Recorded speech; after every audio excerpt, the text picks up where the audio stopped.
c'est les mêmes motifs. Nous avons signé avec le gouvernement depuis le 16 mars 2015 un protocole d'accord.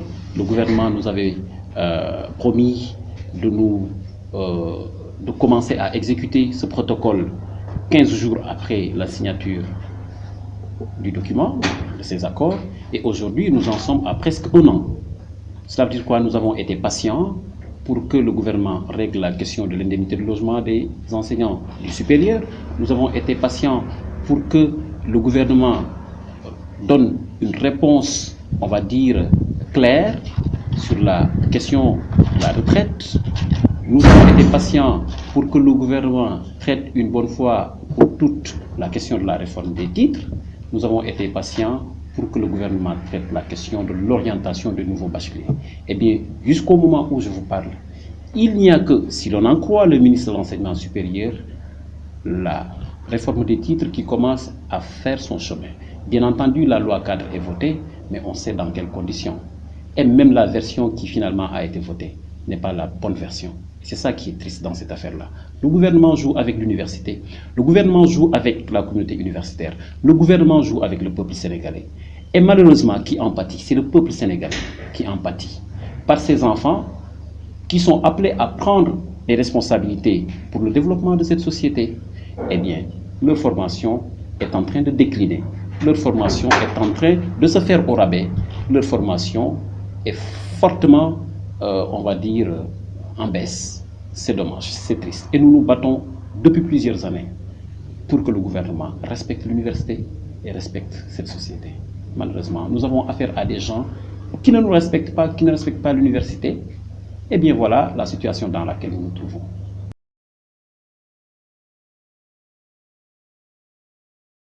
Justement non, comme toujours, comme d'habitude, on lance un préavis, mais les gens font le mort, les autorités font le mort, jusqu'à ce que ça commence à bouger.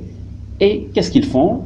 Ils en appellent d'abord au calme, ils en appellent ensuite à une négociation, et encore à des rencontres, à des réunions à n'en plus finir, pour enfin, éventuellement, poser un petit acte et dire qu'ils sont en train de régler des problèmes. Le dilatoire est toujours le dilatoire.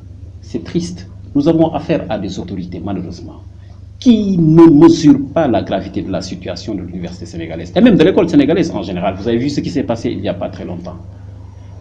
Nous ne demandons qu'une seule chose, que le gouvernement prenne ses responsabilités.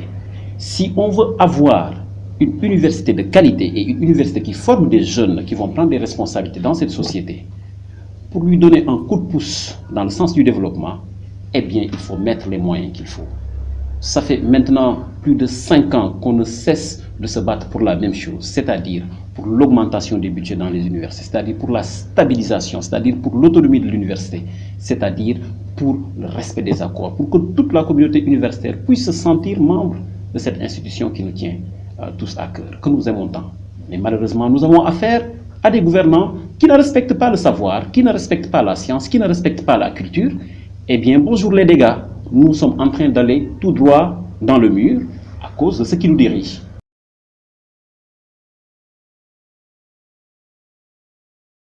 Mais il n'est plus question de négocier. Combien de fois a-t-on négocié? Quand on finit de négocier, on signe. C'est des accords, il faut appliquer. C'est tout ce qu'on demande. Il y a un maître mot, c'est appliquer. Qu'ils appliquent, qu'ils exécutent. C'est-à-dire que tout le monde constate que la réforme des titres a ses effets sur les bulletins de salaire, que tout le monde constate que sur son bulletin de salaire, eh bien, l'indemnité qui lui est due, parce que c'est un droit, il est versé. La vérité, c'est que le gouvernement ne respecte pas l'université, parce que signer des accords et ne pas les appliquer, eh bien, c'est un manque de respect, c'est un manque vis-à-vis des partenaires, c'est un manque c'est un manquement vis-à-vis de la communauté universitaire, c'est un manquement vis-à-vis aussi de la communauté scolaire, parce que les problèmes qui se posent à l'université se posent aussi dans les autres niveaux de formation à la base. Eh bien, le gouvernement signe des accords, mais ne les respecte jamais. Et donc, on ne peut pas parler ici de respect. C'est ça qui est dommage.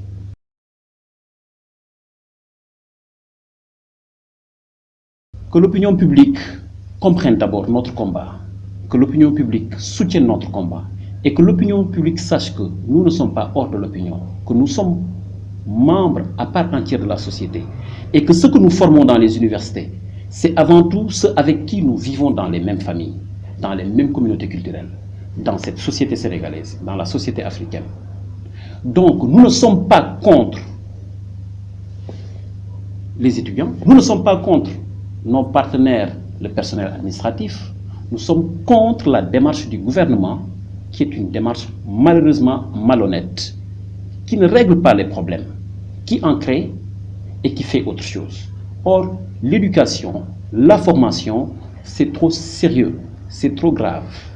Et donc, l'appel que nous lançons à l'opinion, c'est de combattre avec nous en rappelant au gouvernement, à l'ordre, en l'appelant à respecter sa parole et à faire ce qu'il faut faire pour que ces universités marchent correctement. Parce que nous sommes trop en retard et les universités sont en train de connaître une descente aux enfers. Ça, c'est grave. Et c'est de leur entière responsabilité.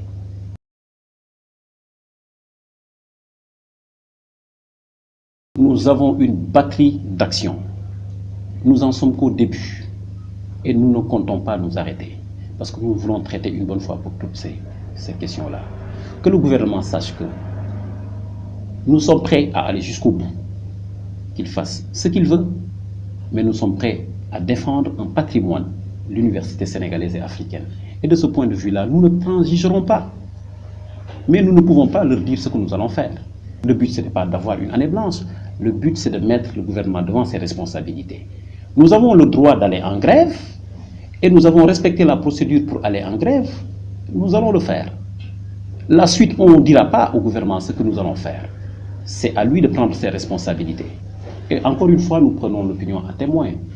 Nous n'avons vraiment pas tort. Nous ne pouvons donc pas cautionner cette démarche du gouvernement. Nous ne pouvons pas accepter que le gouvernement, qui est censé construire l'université, qui est censé renforcer l'université, qui est censé donner à l'université un nouvel élan pour la placer parmi les universités les plus, on va dire, reconnues dans le monde par sa qualité, par son leadership, que ce gouvernement-là tue l'université, que ce gouvernement-là affaiblisse l'université, que ce gouvernement-là ne respecte pas l'université, eh bien c'est toute la société sénégalaise qui est ainsi malmenée, qui se voit manquer de respect, qui est en train d'être tirée par le bas. C'est inadmissible. Quand on est universitaire et qu'on a de la passion pour l'université, on ne peut pas cautionner cette démarche du gouvernement.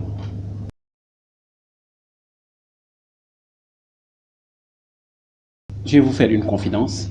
Le SAES était présent et est présent à côté du ministre Mary Teuw Niane en cette douloureuse circonstance du décès de sa mère. Nous sommes des humains, nous sommes des collègues. Et j'allais dire même, il a été membre du SAES, j'espère qu'il l'est encore, je l'espère. Et donc, nous sommes sensibles à ce qui lui est arrivé. Ce n'est pas une question de personne. Nous sommes en train de nous battre contre des positions institutionnelles et des positions politiques et des choix politiques qui, à notre avis, n'aident pas l'université à se construire, à grandir et à être une université de qualité. Nous n'avons pas affaire à des personnes. Changez le ministre, mettez-nous un autre ministre qui ne respectera pas l'université, eh bien nous aurons la même attitude. Et ça, tout le monde le sait. Ce n'est pas une question de personne. Nous sommes tristes avec lui, nous avons été présents et nous sommes présents à ses côtés en cette circonstance. Et cela ne veut pas dire que la lutte pour la vie, l'animation, le développement de l'université s'arrête. Tant que nous avons des politiques qui ne respectent pas l'université, eh bien, en tant que syndicat qui se respecte, en tant que des hommes et des femmes qui respectent le savoir parce que qui ont été faits et qui sont en train d'être faits grâce au savoir et de ce temple du savoir, eh bien, nous ne pouvons que résister et dire non. Il y va de l'intérêt de tout le Sénégal et de toute l'Afrique.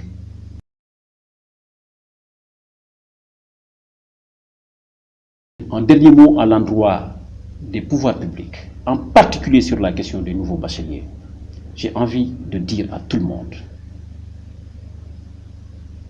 que chacun prenne ses responsabilités.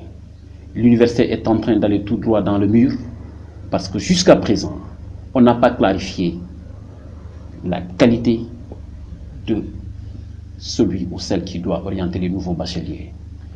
Depuis 3 ans, c'est le ministère de l'Enseignement supérieur et de la Recherche qui le fait très mal. Constatez les dégâts dans toutes les universités du Sénégal. Cette année, nous avons décidé de dire stop. Les cours ont été bloqués au niveau L1, c'est-à-dire pour les nouveaux bacheliers. Parce que justement, la décision n'est pas toujours donnée. Elle n'est pas toujours prise pour que l'on sache une bonne fois pour toutes qui est habilité à orienter. Jusqu'ici, c'était les facultés et UFR, c'est-à-dire c'est les instances d'université. Et depuis 3 ans, le ministère l'a arraché de façon très illégale entre nos mains. Ce n'est pas correct. Et si ça continue comme ça, les étudiants de première année verront malheureusement leur année compromise. D'où mon appel que vite le gouvernement prenne ses responsabilités pour qu'on tourne la page et que ces jeunes puissent être dans les amphis comme leurs camarades.